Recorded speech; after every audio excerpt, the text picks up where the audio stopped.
So we gotta go back to the fact that I am a United States And person okay, from North and Carolina. maybe you heard the accent. I'm sure you'd be looking like that doesn't come right. It doesn't sound like he's trying.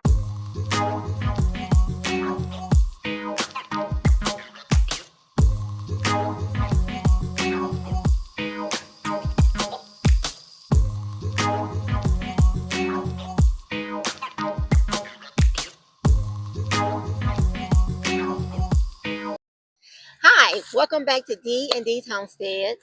I am Indira, Yemi, of course. and today we thought we would just sit down and talk about how we ended up being homesteaders. Okay. So I'll start with saying, even before him and I met, I always was trying to grow something. So I remember one day he came to my house and I had some tomatoes planted in the back, and I was like, "Come on, let's see my tomato plants. Let's see my little garden." We went outside and looked at it, and I had like two or three tomato plants with no tomatoes on it. I remember. What did you say? I think I remember what happened. What happened was you showed me your tools. You have a whole rake, like serious gardening tools, like the big stuff. Yes. I'm like, dang, that must be some serious gardening going on. So I was like, let me see what you got going on since you have so much tool to. I mean, you got gloves, you got rakes, and all of that. And I was like, okay, I'm so excited. Let me see what you got going. And I got there. Guess what? I think it was on, where you step out of where you normally put a flower. What you call that thing? Like a little flower bed. Flower bed. Like, when you step out of the house and a little extension from the house, and that's what you have. Your, one day, up to 3 tomatoes on that. Like, you need all them rakes, all that. And no. So, I So remember. deep in my heart, I've always been a gardener, wannabe, but it never happened. So once we got together and we were living together and married, I wanted to try garden again. And once again, we didn't have a big yard.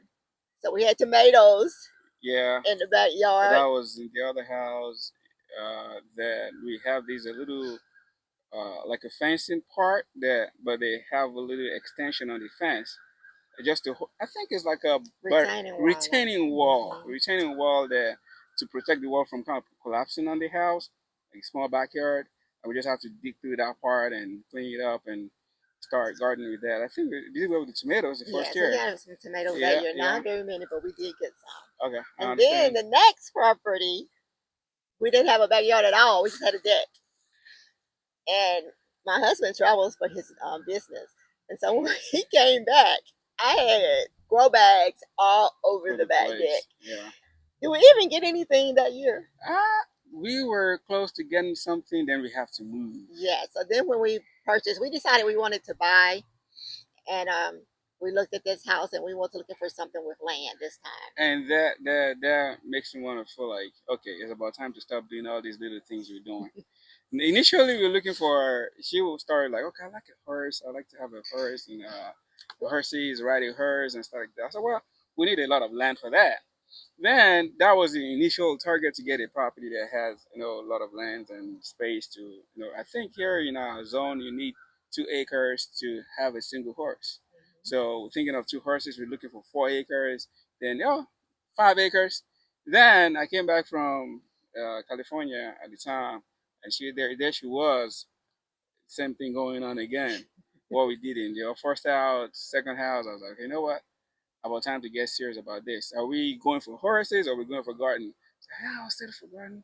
Garden is good. It's like, well, I agree with that because horse is going to be hell of a work.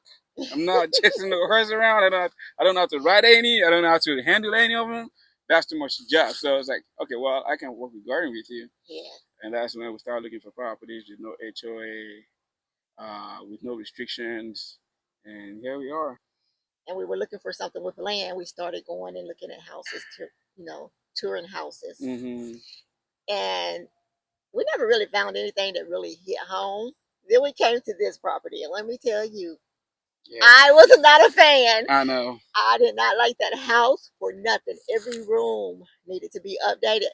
But what sold me was the land. I was like, okay, while he's working on the house, I still got the garden, and I can go out there and enjoy myself in the garden. But yeah, and speaking of that, being a person in the real estate space and enjoy working with my hands, I've just initially stopped working W-2 job, and I've already started my own business in real estate. And at that time, I've learned the skill of two on how to fix houses. And uh, every time I walk into one of them fixer offers, I go like, I smell money. So when I walk into this property, she was like, "Nah, I'm not feeling it. This is too much. This is hell of a work." I'm like, "Wait for it."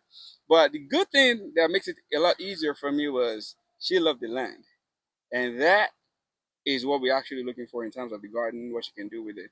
The house, you can always change it, you can always make things work, we can always update it or whatever. But I see huge, huge potential. Tell me about the Yes. house now, though.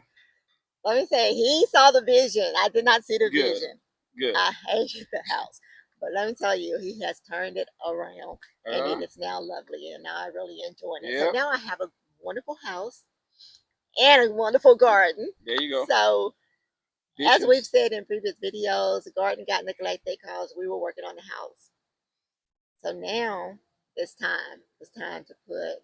The effort into the garden. I mean, we spend a lot of hours and time into fixing the house. When you say fixer upper, the house is livable. Yeah, don't get me wrong. It's like, well, it's not what we have, you know, we lived in before, something like we lived in before.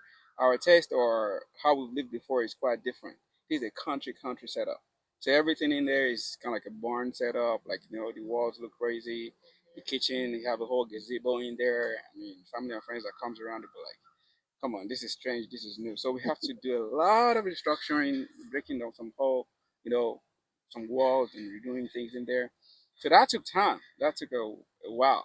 So especially this year, we were on it. We spent some time to upgrade the bathroom, kitchen, bedrooms, and everything is looking fine on the interior. So we're looking forward to 2026 to actually get this going. And what is more fun to have this documented, what it used to look like, and build it from dirty garden to greenhouses, wonderful beds, and wonderful harvest at the end of the season. Right. But don't jinx it.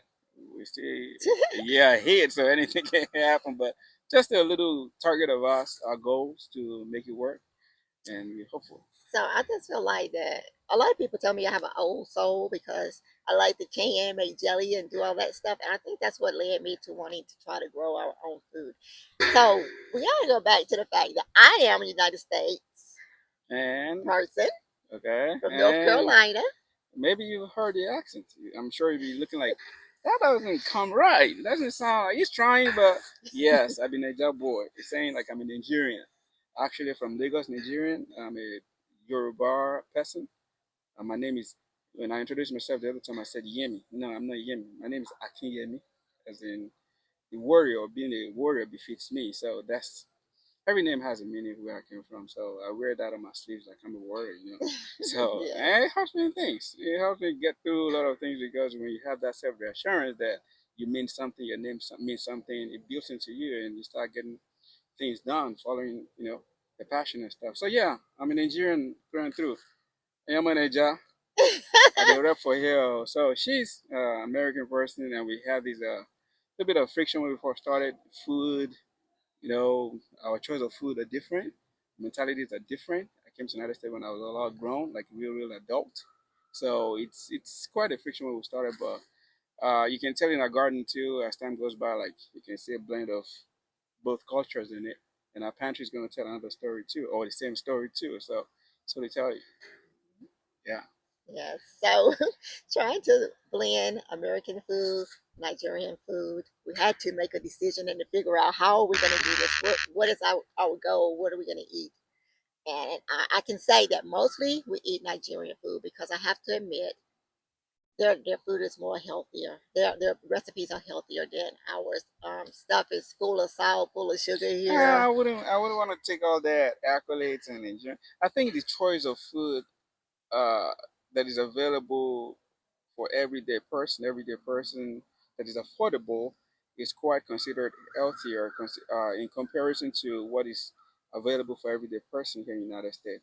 Everyday person eats possibly what's it called, processed foods, Yeah, fast not. foods, Mhm. pastas and things like that. I've gone through a lot of process factory and all the chemicals in it.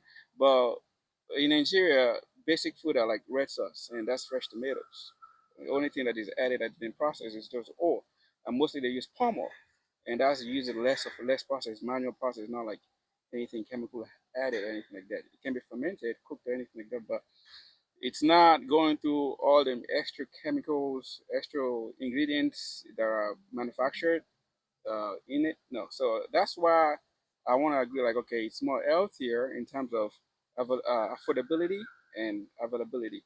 But if you choose to eat healthy in the United States, there are a bunch of options that will make you, that will help your health, your gut, your physique, and everything. It's just the fact that the it's just not available for anybody for everybody to afford it. So yeah, I agree with you. The average person in Nigeria tends to eat healthy compared to African American because of the food choice available for them for everyday masses. So let me sort of clarify why I said that. I'm a country girl. So I'm from a small town in North Carolina, and we like gravy, casseroles, cheese, There you those go. type of things. So making a choice when we decided that maybe we better eat more Yoruba. But don't get me wrong, every now and then I like a good meatloaf, some I'll eat it. potato salad.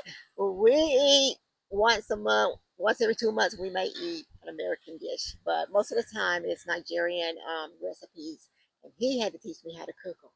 And she cooks good too. It's not hard for someone that already have the knack or the love for the cooking in the kitchen because I know these are sometimes she'll be in the kitchen from 8 a.m. to like 7 p.m. at night. I'm like, yeah, you're not getting tired of just going back and forth, making something up and cooking and filling up the refrigerator. So yeah, it's easy to teach her a few tricks, and that helps me a lot. I eat Nigerian 90%. Egusi soup, omeobe, because she call it red sauce and all of that, and jollof rice. That's what I eat. Maybe once in a while she throw a little bit of meatloaf, like she said in there, pasta once in a while, or some what you call cooked the other day? The one country thing, beans and okra, fried okra, and all that stuff. Said Oh, old country fried thing. okra, yes, it Yeah, was a good old country meal. Me and my aunt Anita like to cook together when we get together, and we made what okra and potatoes and what no, we we have don't. We don't fry fried okra. pork We chops. don't fry okra where I came from. We cook them. Right, we fried it that day. Well, But yeah, he it was tastes good. traveling that day. Yeah, it tastes So, good. It tastes really good. Yeah. so as we grow this garden, and I will do a seed video showing you the seeds I plan to plant next year, but you will see that we have some Yoruba seeds. What is the green? All the green stuff. Uh, I have vegetables. Uh, we call it vegetables. So if I say vegetables, most Nigerian audience viewers, you understand what I'm saying. So vegetable is like you have it here as like everything vegetable, but actually it's F4 euro. We have F4. I have we call green leaf. I don't know. We call it vegetable. Period. So it's F4 and it would do is green leaf, which is jute leaf. I got read about it. Like they said, it's jute leaf in America, but I'm not too sure about it. But we call it ewedu. It's very very green, drawy, and slimy, and very very good for health. I read a little bit about it. So I have okra seed, I have habaneros, and mostly those greens. You can't find the seeds here in the United States, and not even on Amazon. I'm not sure if you have international uh, shopping stores that have them, but most of the time I have to get somebody that is coming from Nigeria whenever I go back to Nigeria to get them here with me to find them. So I still have a chunk of them. So I'll be showing you. She'll be showing you. I mean, how it's planted and how we grow it, and it's been processed and cooked and stuff like that. But they're very healthy food, and of course the habanero. He loves his spice. Now I am a jalapeno level spicy. He is habanero level spice. So when I'm cooking, I really don't make it that hot like he likes it, but I do make a hot sauce for him out of the habaneros that he can add to his food to make it hot enough. Yeah, we don't do woos here. Yeah, I can't do all that hot spice. So as we go through garden tours in 2026, you will see some things that maybe you don't recognize if you're a United States person. But we will point out and show you what is a Nigerian vegetable as we go through. So we just wanted to sit down, introduce ourselves to you. let you know our backstory and how we ended up being homesteaders on 7 acres of land. And also, we've been have few videos out there, and people has been asking, wanting to know what we're all about, what our names are. So we plan to put up a video once a week, Saturday or Sunday. So please tune in and help us grow the garden. Give us comments, like, subscribe, and let us know your thoughts. See you next time. Bye bye.